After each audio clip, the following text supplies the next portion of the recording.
We begin in the NFL in Baltimore as the Baltimore Ravens recently, in the last few days, they placed the non-exclusive franchise tag on Lamar Jackson. This allows him to negotiate with other teams. And before I get into my thoughts on the Ravens placing the non-exclusive franchise tag on Lamar Jackson, I want to first explain what exactly it means that the Ravens, when they place this franchise tag on Lamar, and it's specifically the non-exclusive franchise tag. The non-exclusive franchise tag means that it's a $32 million contract for one season, and the Ravens are now allowing Lamar to go out into the open market. And if a team wants to try and give Lamar Jackson a better deal, the Ravens have the ability to match that particular offer. And whichever team wants to sign Lamar, they would have to give the Ravens 2 first-round picks. And the Ravens can match whatever offer what other team would give Lamar Jackson. Whatever offer that team wants to give Lamar, the Ravens would have the right to match that particular offer. And again, even if the Ravens don't want to match the offer, that team has to give the Ravens 2 first-round picks. Now, the difference between the non-exclusive tag and the exclusive tag is the Ravens would have had to pay Lamar Jackson $45 million this upcoming season, and Lamar would not have been able to negotiate with other teams. He would have remained a Raven, and basically they would have had him under contract for this next upcoming season at $45 million this year. But he wouldn't have been able to negotiate with other teams, and no other team could have offered him a contract. So that's the difference between the non-exclusive tag and the exclusive tag. So with that being said, the fact that the Baltimore Ravens offered and gave Lamar Jackson the non-exclusive tag, I believe it is ridiculously disrespectful to Lamar Jackson. And I look at what Lamar Jackson has done so far in his career. Lamar Jackson, for his career, the man has 101 touchdown passes, 38 interceptions, 12,209 passing yards, completing 64% of his passes. He has a career record as a starting quarterback for the Baltimore Ravens of 45-16. The only quarterbacks in NFL history to have a better win percentage as a starting quarterback than Lamar Jackson is Roger Staubach, Tom Brady, and Patrick Mahomes. The man has won 74% of his games, and that's a minimum of 50 starts. And those stats that I read off are passing statistics. Let's go into the rushing statistics for Lamar Jackson, shall we? And that's where he makes his name as one of the best quarterbacks in the NFL. Lamar Jackson, for his career, he has 727 carries, 24 touchdowns, 4,437 rushing yards for his career. And Lamar Jackson is the best player on the Baltimore Ravens, and he's the only elite quarterback who doesn't have a true number one receiver. In Buffalo, Josh Allen has Stephon Diggs. In Cincinnati, Joe Burrow has Jamar Chase. And on some teams, T. Higgins could easily be a number one. In Kansas City, Patrick Mahomes doesn't have Tyreek Hill anymore, but he does have Travis Kelce, arguably the best tight end in the NFL. At one point, Aaron Rodgers had Devontae Adams. Matthew Stafford won a Super Bowl with Cooper Kupp. Hell, Justin Herbert has Keenan Allen. Lamar Jackson doesn't have a true number one receiver who's a game breaker. These receivers that the Baltimore Ravens have put around Lamar Jackson are a complete joke. And Lamar Jackson still has won most of his games as a starting quarterback in the NFL. Specifically, 74% of his games, Lamar Jackson has won, even with a subpar receiving core. And then when you look at the Ravens as an organization, they brought in last year, the linebacker from Chicago, and they gave him a new deal mid-season last year. They brought in the linebacker Raekwon Smith last year, and they gave Raekwon Smith a new contract with the Baltimore Ravens. And I think also even Patrick Queen, the linebacker for the Ravens, he got a new deal as well.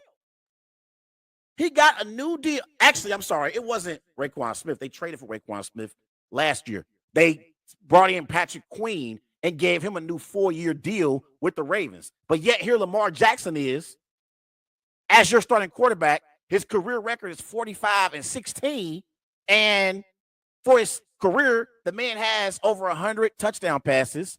He's won an NFL MVP, and he's gotten the Ravens to the playoffs multiple times in his career. Multiple times. And he's been the one thing that the Baltimore Ravens could rely on. The one thing that they could rely on as far as production. Look at what the Ravens starting quarterbacks did this past season. With Lamar Jackson, the Ravens were 8-4. They averaged 24 points per game, and the passer rating with Lamar Jackson under center was 89.0. Without Lamar Jackson, the Ravens' career record with the quarterbacks this past year were 2-3. They averaged 13 points per game, and their passer rating was 64.5. Now, you're going to ask the question like everyone else is asking, and, Lamar Jackson and his durability is a huge question mark for the Baltimore Ravens. Can Lamar Jackson stay healthy? And I understand those questions because during Lamar Jackson's first 3 seasons, he only missed 2 games.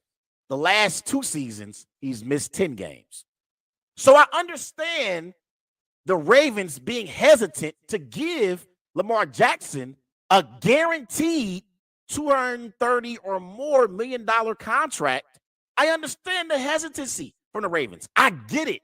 Trust me, I understand. And I understand that Deshaun Watson, the $230 million that he got guaranteed from the Cleveland Browns, was an outlier.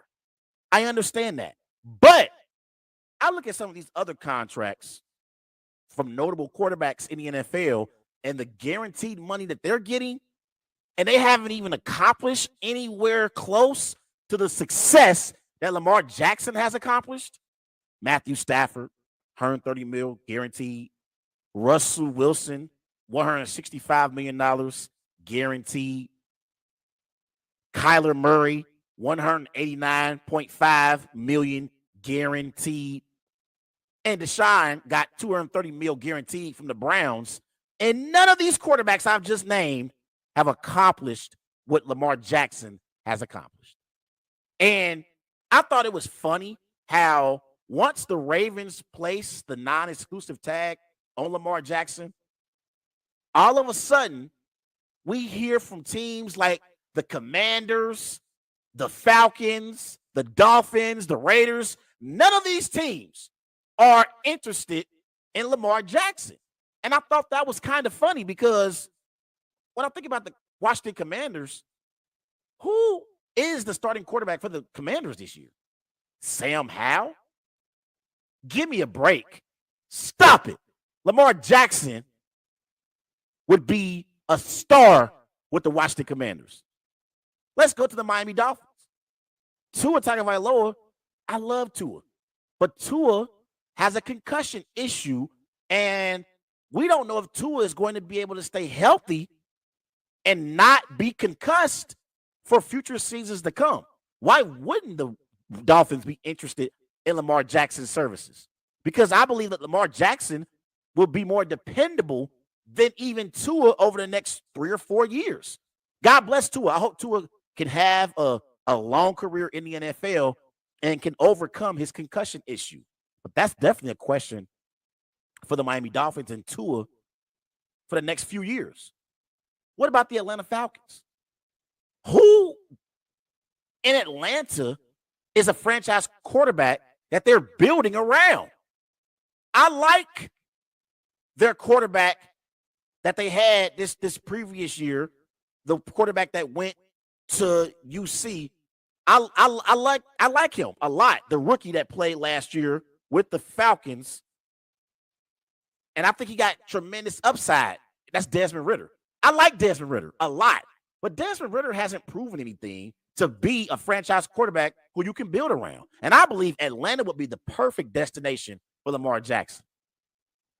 Like, I believe that Lamar Jackson in Atlanta, in that culture, the way he will cultivate that city, the way that they came to the stadium and supported Michael Vick, I believe they would have that same support for Lamar Jackson. Lamar Jackson is the reincarnation of Michael Vick. Could you imagine Lamar in Atlanta? I would love him with the Falcons. And then you look at the Panthers. They talking about how they may draft a young quarterback in this year's upcoming draft. Maybe it's C.J. Stroud. Maybe it's Bryce Young. I understand that. But neither C.J. Stroud or Bryce Young are proven like Lamar is because they haven't played a single snap in the NFL. But yet, people are trying to talk about there's no collusion in the NFL. That's ridiculous. We know what it is. We know what's going on here. And I think it's disrespectful for the Ravens to only give Lamar Jackson the non-exclusive franchise tag. But the reason why they gave Lamar Jackson the non-exclusive franchise tag and not the exclusive franchise tag is because they believe that no other team in the NFL is going to give Lamar Jackson a long-term deal with the guaranteed money that he wants because they're talking to these other teams. The owner for the Baltimore Ravens, he's talking to these other owners in the NFL. And so he knows that no other team is going to offer Lamar Jackson the contract that he wants. So hell yeah, it's collusion going on. It's undeniable that collusion is going on when it comes to Lamar Jackson. And I also thought it was funny how all these teams came out and said they weren't interested in Lamar Jackson. What was the whole point in coming out and saying we're not interested in Lamar Jackson services? Why? Why? Like, what was the reason in doing that? That it was almost as if they were trying to get ahead of it and try. Why even say something at all? Just don't even say anything if you're not interested in Lamar Jackson. There's a bank robbery by your home. You know you didn't do it, so why you got to come out and say I didn't rob that bank? What's the point? You know you weren't there. You know you didn't do it.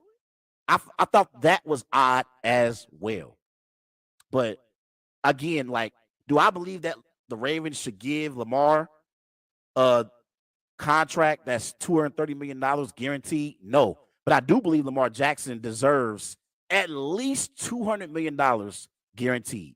At least. And he damn sure deserves more guaranteed money than Russell Wilson, Kyler Murray, Deshaun Watson, and Matthew Stafford. Aaron Rodgers is making $150.7 million guaranteed this year. Aaron Rodgers is the only quarterback on this list who's accomplished more than Lamar Jackson. But I think the Ravens, again, have underappreciated Lamar Jackson, and I think it's very, very disrespectful that they've given him this non-exclusive franchise tag. Because even if no other team gives him a deal and he has to return back to Baltimore, instead of getting paid $45 million on the exclusive tag, he's only going to get paid $32 million. That also is disrespectful. And one analogy I can give you is if you're in a marriage and you and your spouse are going through some tough times, you don't tell your spouse, hey, it's okay if you go out here and date other people. I'm all right with it. Go out here and date other people. That means that is going to be a divorce. That means I'm no longer interested in being married to you anymore. if I'm allowing you to go on dates and see what's out there in the open market, even in a relationship or a marriage, that means you don't value your partner. And either the relationship or the marriage is going to end very, very soon.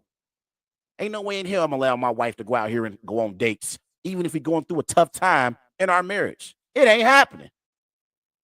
But those are my thoughts on Lamar Jackson and the Baltimore Ravens.